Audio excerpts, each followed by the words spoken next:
Bahasanya penentuan hari Arafah itu ditentukan oleh imam atau pemimpin pada saat itu, khalifah.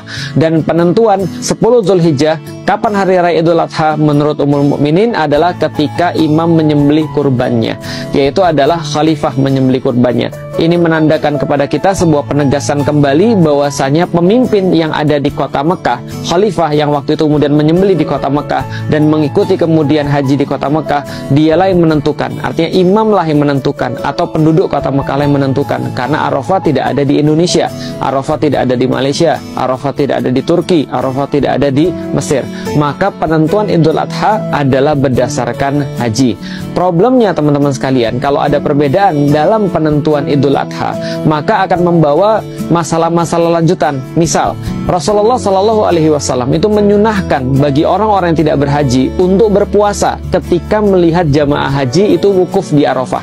Pertanyaannya, kalau andaikan misalnya kita berbeda, ketika kita melihat jamaah wukuf, ternyata kita belum puasa Arafah, padahal mereka lagi wukuf di Arafah nih.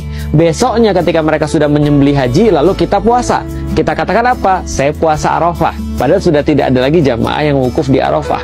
Lantas puasanya puasa apa? Sedangkan puasa Arafah bagi yang tidak berhaji, misal kita di Indonesia, itu dilaksanakan ketika jamaah haji lagi wukuf di Arafah, ketika mereka lagi menunggu matahari tergelincir, lalu mereka berdoa karena hari itu sangat sakral, hari itu sangat besar manfaatnya, Allah banyak memberikan ampunan pada manusia, membebaskan orang daripada api neraka. Maka kita berpuasa karena melihat mereka sedang wukuf di Arafah, untuk mendapatkan salah satu keutamaan daripada janji Allah, ampunan dosa dan pembebasan daripada api neraka. Maka puasanya kita ketika kita melihat jamaah haji wukuf di Arafah. Artinya besoknya kita melihat mereka menyembelih kurban, di saat itulah kita sholat Idul Adha, di saat itulah kita sholat Id.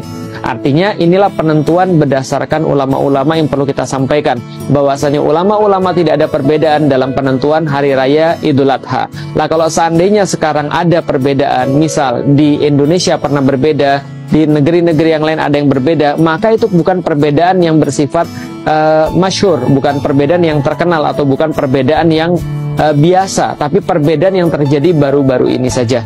Apa yang menjadi sebuah kesimpulan kita?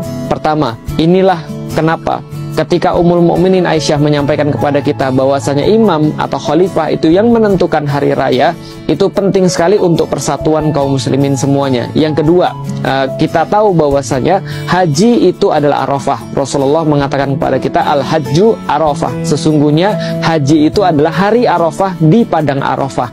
Karena itulah kita mengikuti hari-hari di dalam bulan Zulhijjah, 1 Zulhijjah, 2 Zulhijjah, 3 sampai dengan 10 Zulhijjah nanti. Ketika itu kita juga mengikuti puasa Arafah berdasarkan ru'yatnya atau penentuannya Ahlu Makkah, yang di sanalah terjadi haji, yaitu adalah di padang Arafah. Mudah-mudahan bermanfaat bagi teman-teman sekalian, dan kita bisa untuk mengetahui kapan hari raya Idul Adha. Karena kalau sana sudah hari raya Idul Adha, tentunya sudah kita tidak boleh berpuasa.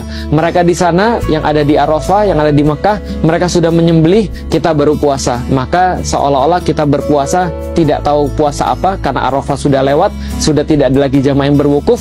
Yang kedua, sudah hari raya di sana, kita seolah-olah melakukan ibadah puasa saat hari raya, yang dilarang untuk berpuasa. Wallahualam bishawab. Mudah-mudahan bermanfaat bagi teman-teman sekalian untuk nanti tahu kapan kita puasa Arafah dan kapan kita sholat Id. Assalamualaikum warahmatullahi wabarakatuh.